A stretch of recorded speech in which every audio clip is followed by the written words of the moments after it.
আপনি কি আজ অবধি 5ই আগস্টের পরে আজ অবধি জেনারেল ওয়াকার সম্পর্কে একবার জনসম্মুখে বলেছেন যে জেনারেল ওয়াকার বিডিআর পিলখানা ম্যাসাকারে আপনি মির্জাফরের ভূমিকা পালন করেছিলেন, আপনার নির্দেশে দেশের জনগণের উপরে গুলি চালানো হয়েছিল, একবারও বলেছেন? এরা সংস্কার আরে সংস্কার তো বহু আগে দিয়ে দিচ্ছি আমরা, তোমরা কি সংস্কার করবা? আপনার ভদ্রতার মুখোশের পিছনে লুকিয়ে আছে এক দেশদ্রোহী রয়ের দালাল। আপনার এই ভদ্রতার পিছনে লুকিয়ে আছে একটা হারামজাদা। আপনার এই ভদ্রতার পিছনে লুকিয়ে আছে একটা নরপশু যে দীর্ঘ 17 বছর 20 বছর বিএনপির মহাসচিব থাকাকালীন একটা যোগ্য নেতৃত্ব, একটা যোগ্য বিপ্লব আপনার দ্বারা হয়নি। আর যদি আপনার মতো ভণ্ড রাজনীতিবিদ জন্মায়, আপনার মতো লম্পট রাজনীতিবিদ জন্মায়, মির্জা আব্বাসের মতো চোর জন্মায়, মির্জা আব্বাসের মতো খুনি জন্মায়, মির্জা আব্বাসের মতো 2 টাকা দালাল জন্মায়, তাদের জন্য বাংলাদেশে কে কি বলবে আমি তা জানি না, কিন্তু আমি এক বাংলাদেশের দালাল, বাংলা মায়ের দামাল ছেলে, আমি জেকব মিল্টন। আমি ডিকশনারিতে খুঁজে বের করব আর কত প্রকার গালি আছে, আপনাদেরকে ওই গালির যোগ্য করে পরিচয় করিয়ে দেয়ার। প্রশাসন, ইউএনও, টিএনও এবং উচ্চ পর্যায়ে বিশেষ করে পুলিশ সুপারের কাছে যে কোনো কাজ বা মামলা সংক্রান্ত কাজে গেলে স্পষ্ট বলে দেয় কাজ হয়ে যাবে, কিন্তু মির্জার অফিস ঘুরে আসেন। আওয়ামী লীগ নেতা কর্মীদের মামলার ভয় দেখানো, চার্জশিট থেকে নাম বাদ দেওয়ার মাধ্যমে বেশ ভালো ইনকাম করেছেন আপনারা, আপনি এবং আপনার ছোট ভাই। পাশাপাশি বিশাল অঙ্ক লেনদেনের মাধ্যমে প্রায় 150 আওয়ামী লীগের অঙ্গ সংগঠনের নেতা কর্মীদেরকে জামাইয়া করে আপনার ঘরে বসিয়ে আপনার ভাই খাইয়েছে।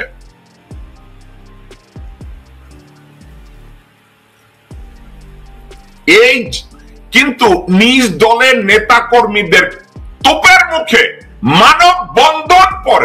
মানব বন্ধনের মুখোমুখি হন আপনারা, যেটা পরবর্তীতে স্থগিত হয়।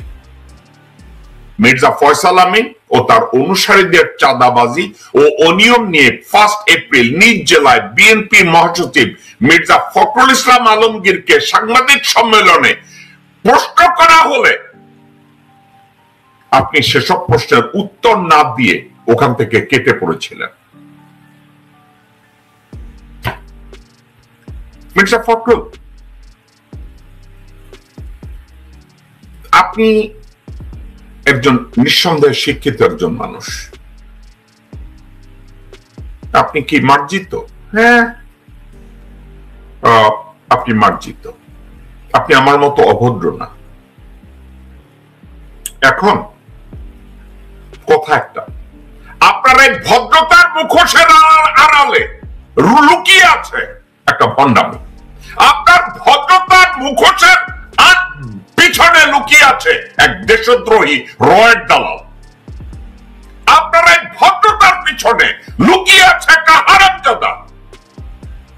আপনার এই ভদ্রতার পিছনে লুকিয়ে আছে একটা নরপশু যে দীর্ঘ 17 বছর 20 বছর বিএনপির মহাসচিব থাকাকালীন একটা যোগ্য নেতৃত্ব, একটা যোগ্য বিপ্লব আপনার দ্বারা হয়নি,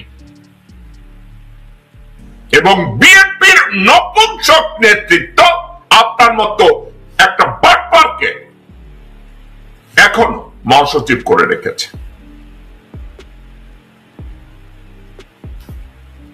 মির্জা ফখরুল, যখন আপনার নেতার বিরুদ্ধে আপনি বলেছেন আপনার নাকি ভাই একজন তারেক রহমান, আপনার ভাই নাকি একজন তারেক রহমান, রাইট? আপনার ভাইকে যখন এই নপুংসক এই কথাটা বলে আপনি কি করেছিলেন? লন্ডনে থেকে কি করে জানেন? আমি কয়দিনই লন্ডনে গেছিলাম, যে তারেক যে এখানে কি করে, কেমনে চলে, কয়েকটা টাকা নিয়ে এসে কিছু, আর কিছু লোক নমিনেশনের সময় টাকা দেয়, আর এখানে ওই সার্টিফিকেট দিলে নাগরিকত্ব পাওয়া যায়, সেই সার্টিফিকেট বেছে একজন। বুঝলাম না কি তারেক জিয়া নাগরিকত্ব পায় ওই যে লন্ডনে যে কি পলিটিক্যাল অ্যাসাইলাম পায় না, ও এগুলির জন্য নাকি টাকা দেয়। তো এরকম অনেক লোক দালাল আছে, নিয়ে যায় 10 লাখ টাকা পেলে হেতা দেয় 5 লাখ টাকা, আর দালাল নিয়ে যায় 5 লাখ টাকা, একটা সার্টিফিকেট দেয়, সে বাড়ি গেলে বিএনপি করে তারে মেরে ফেলবে।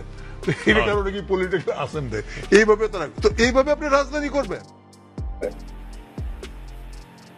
ওকে, এই কথাটা সত্য অথবা মিথ্যা এর ইনভেস্টিগেট করার দায়িত্ব আপনার। কিন্তু জনাব তারেক রহমানকে যখন ডিফেন্ড করে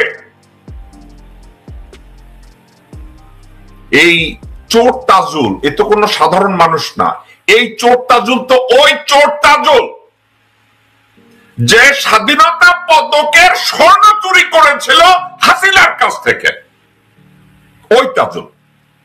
এখন এই তাজুলের মতো লোক যখন জনাব তারেক রহমান অর্থাৎ মির্জা ফখরুল আপনার দলের নেতাকে এভাবে ডিফেন্ড করে, এভাবে অসম্মান করে, আপনি কি তার কোনো জবাব দিয়েছিলেন নাকি মেনে নিয়েছিলেন যে তারেক রহমানকে যদি ডিফেন্ড করে, তারেক রহমানকে যদি মেরেও ফেলে, আমি মির্জা ফখরুলের কিছু আসে যায় না, আমি তো মহাসচিবই থাকবো, বেগম খালেদা জিয়া যদি মারা যায় যাক, বিএনপির আলটিমেট নেতৃত্বে তো আমিই আছি। বিষয়টা কি তাই? আপনি কি কিছু করেছেন মির্জা ফখরুল? করেছেন কিছু? আপনি বলেন নাই, কারণ আপনার মতো নপুংসকরা তখনও বসে থাকে, কিছু বলা যাবে না। আপনি কি আজ অবধি 5ই আগস্টের পরে আজ অবধি জেনারেল ওয়াকার সম্পর্কে একবার জনসম্মুখে বলেছেন যে জেনারেল ওয়াকার বিডিআর পিলখানা ম্যাসাকারে আপনি মির্জাফরের ভূমিকা পালন করেছিলেন, আপনার নির্দেশে দেশের জনগণের উপরে গুলি চালানো হয়েছিল, একবারও বলেছেন? আপনি কথায় কথায় বলেন সংস্কার পরে নির্বাচন আগে, সংস্কার আগে নির্বাচন, সংস্কার পরে নির্বাচিত লোকজনরা তারা এটার দায়িত্ব পালন করবে। আপনি কি এটা নিয়ে কথা বলেছেন কখনো? আপনার নির্বাচন, এরা তো আপনি নিজে জানেন না যে গত 53 বছরের রাজনীতিবিদরা কমপ্লিটলি ফেল করেছে বাংলাদেশের সংস্কার করতে? অযোগ্য, অথর্ব, অদূরদর্শী, অসৎ, নীতিহীন ভারতীয় কুত্তার বাচ্চারা গত 53 বছরে বাংলাদেশের কোনো কিছুতে রিফর্ম করতে দেয়নি, এটা আপনি জানেন না? তারপর আপনি বলেন সংস্কারের দরকার নাই, সংস্কারের দরকার নাই। কিন্তু যেই মুহূর্তে সোশ্যাল অ্যাক্টিভিস্টরা সোশ্যাল মিডিয়ায় বিখ্যাত বিখ্যাত সোশ্যাল অ্যাক্টিভিস্টরা আপনার বিরুদ্ধে বলা শুরু করেছে, আমি কিন্তু সোশ্যাল অ্যাক্টিভিস্টও না, আমি কোন জার্নালিস্টও না, আমি কোন বিখ্যাত না, আমি সাধারণ একজন মানুষ। যখন আমরা প্রতিবাদ করা শুরু করলাম, আমি প্রতিবাদ করা শুরু করলাম, তখন আপনি আপনার সুর পাল্টায় দিচ্ছেন। এখন আপনি বলছেন আপনি নাকি এই সংস্কার বাদ দিয়ে নির্বাচন চান না। বিএনপি কখনো বলেনি আগে নির্বাচন পরে সংস্কার, ভুল ব্যাখ্যা দেওয়া হচ্ছে। আপনি এক মুখে আপনি কত কথা বলেন, একটা মুখে আপনি কত কথা বলেন। আপনি বলছেন আপনি বলেন নাই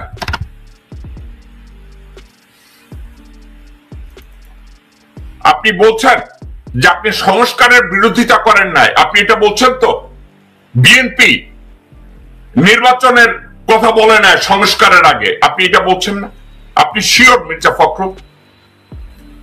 আপনি শিওর যে বিএনপি সংস্কারের কথা মানে নির্বাচন আগে চায় নাই, সংস্কারের পরে? শুনেন, এখন প্রত্যেকদিন সংস্কার সংস্কার, ওই শেখ হাসিনা যেরকম উন্নয়ন উন্নয়ন বলতো, এরা সংস্কার সংস্কার বলতো। আরে সংস্কার তো বহু আগে দিয়ে দিচ্ছি আমরা, তোমরা কি সংস্কার করবা? সংস্কার করতে হবে জনগণের মতামত নিয়ে, জনগণের ম্যান্ডেট নিয়ে পার্লামেন্টের সংস্কার। এর বাইরে আবার কিসের সংস্কার? এর বাইরে কোন সংস্কার নেই। সংস্কার হবে পার্লামেন্টের জনগণের ভোট নিয়ে, মতামত নিয়ে হবে। মির্জা ফখরুল, এই ব্যাটা কি বিএনপি করে না ভারতের বিজেপি করে?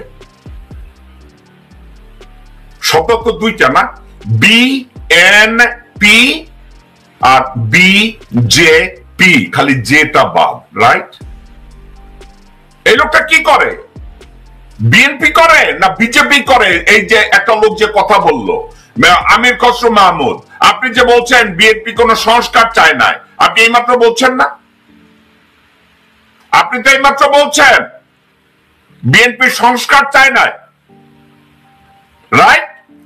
এই লোকটা কি বিএনপি করে নাকি এই লোকটা বিজেপি করে? বিএনপি বিজেপি, এই লোকটা কি করে? তো এই লোকটা যদি এই কথা বলে থাকে, আপনি কি করে বলেন যে বিএনপি কখনো বলেনি আগে নির্বাচন পরে সংস্কার? ভুল ব্যাখ্যা দেওয়া হচ্ছে। মির্জা ফখরুল, আপনার বয়স নিয়ে আমি খোটা দেব না, কিন্তু আপনার কি this is the early sign of Alzheimer or Parkinson or something else? এখন আমি তো আপনাদেরকে বলছি, আপনারা দায়িত্ব পালন করেন না। বিএনপির কিছু বেশ্যাল নেতা আছে, বিএনপির কয়েকজন ভারতীয় বেশ্যা আছে, তার ভিতরে আপনি একজন, মির্জা আব্বাস একজন। ভারত আপনাদের কি খেতাব দেওয়া উচিত জানেন? ভারতীয় বেশ্যা মির্জা ফখরুল, ভারতীয় বেশ্যা মির্জা আব্বাস, ভারতীয় বেশ্যা আব্দুল আউয়াল মিন্টু, ভারতীয় বেশ্যা আমির খসরু মাহমুদ, ভারতীয় বেশ্যা আমানুল্লাহ আমান, ভারতীয় বেশ্যা সানা ওবায়েদ, ভারতীয় বেশ্যা সালাউদ্দিন, ভারতীয় বেশ্যা রুমিন ফরহানা। আপনাদের যখন নৈতিকতা থাকে না, আপনারা নীতি কথা শোনান।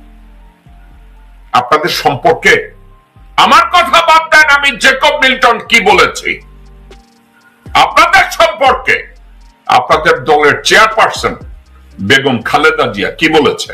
আমরা অনেক বড় বড় নেতা বানিয়েছিলাম, অনেক বড় বড় পদ দিয়েছিলাম, মন্ত্রী বানিয়েছিলাম, যারা কিছুই ছিল না, যাদের এই বিএনপি দিয়ে, শহীদ জিয়া রহমান দিয়ে, আমার দিয়েই অনেক বড় হয়েছে, অনেক কিছু মালিক হয়েছেন, তিনারা সব বেঈমানি দালালি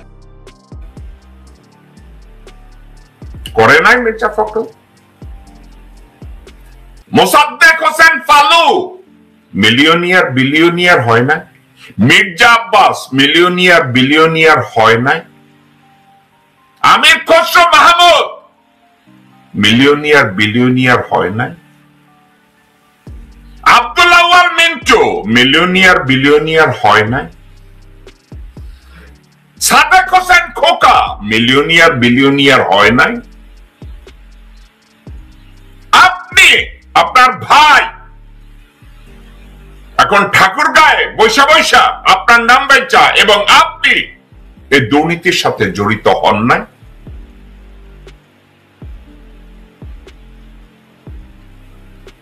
এখন আপনারা যদি আমাকে বলেন যে এটা কি ধরনের প্রতিবাদ হইল শুয়োরের বাচ্চা বলার, মির্জা ফখরুল, আপনি যদি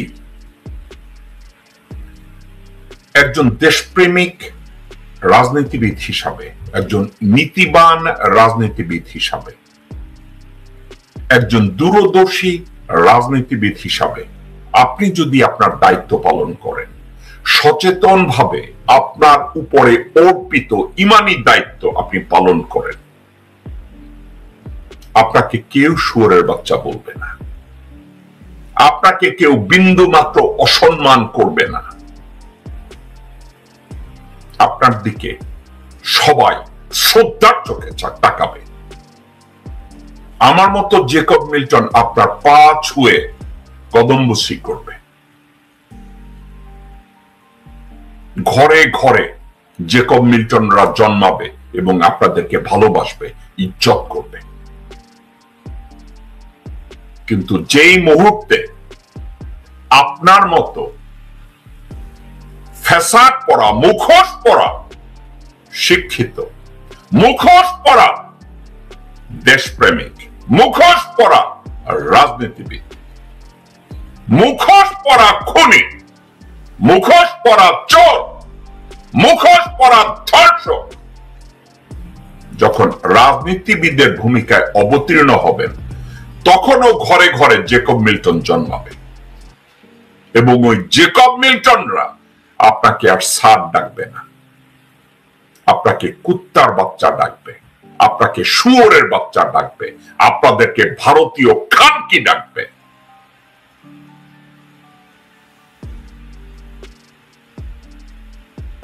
যেদিন আপনি মির্জা ফখরুল ভারতীয় দালালি বাদ দিবেন, বাংলাদেশের রাজনীতিবিদরা, শুধু আপনি না, রাজনীতিবিদ নামধারী প্রত্যেকটা মানুষ যে ধর্মেরই হোক না কেন, তারা যদি আমার দেশমাতা বাংলাদেশের প্রতি ঈমানি দায়িত্ব পালন করে, আমার মতো মিলিয়ন জেকব মিল্টনের জন্ম হবে আপনাদের পা ছুঁয়ে সালাম করার জন্য, আপনাদের ছবি গলায় ঝুলিয়ে হাঁটার জন্য, আপনাদেরকে ইজ্জত করার জন্য।